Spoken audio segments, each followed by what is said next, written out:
section of our hearing. Next, we're going to hear from Representative Fulcher's invited witness, Mr. Steve Martinez. Mr. Martinez is the principal at Tradewinds General Contracting Incorporation in Idaho. Earlier this year, the committee held a forum on skyrocketing lumber prices, and I'm looking forward to hearing an update on the construction industry from Mr. Martinez. Sir, you're not recognized for 3 minutes. Awesome. Thank you, Mr. Chairman. I wish I had better news to report from our last meeting. Things have just gotten worse. I will give a couple examples of materials. We live and die by these materials that come and go from our jobs. I've got a truss manufacturer that cannot get the steel plates that are needed to build trusses. Now, I don't know about you, but there's not a lot of houses that can be built without trusses. And so ultimately, I have a bunch of homes sitting, waiting for trusses.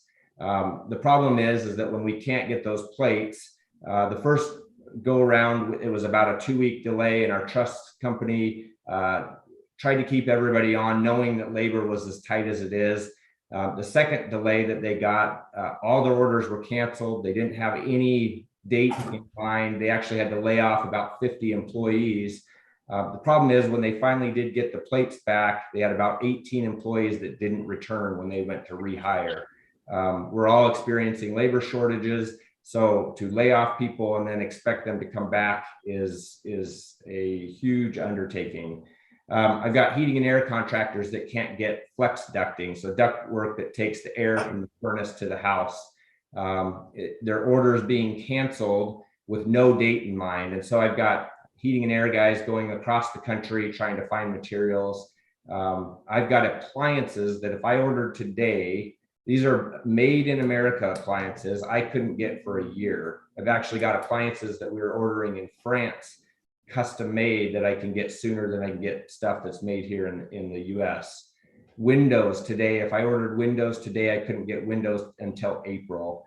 The effect that this is having on our industry is when we start a job and then we stop, and then we start a job and we stop, not only is this costing small businesses time and money and people, it's costing the consumer. The client that we have right now that's probably been the most affected is about $250,000 over their original contract price that we contracted out to build their home.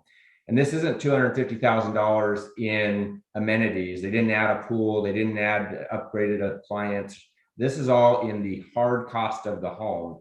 And my concern with this, and I've expressed this concern many times, is when you have a homeowner that is starting underwater in their home, the Banking and Finance Committee should be jumping up and down when you have all these homes underwater. You've got homes that aren't appraising now because we didn't add, like I said, more amenities or things to the home.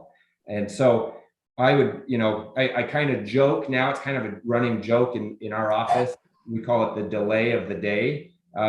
It's a phone call that I get probably every other day of something that we can't get anymore, or that we can't get for several months. And it is absolutely killing our industry. So I implore this panel and those listening to do what they can on their end.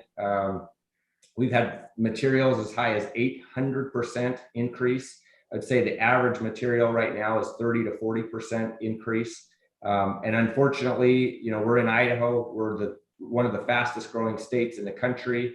And unfortunately, we are the most overpriced market in the entire country right now. And so, like I said, I implore you to do something about this, and I thank you for your time.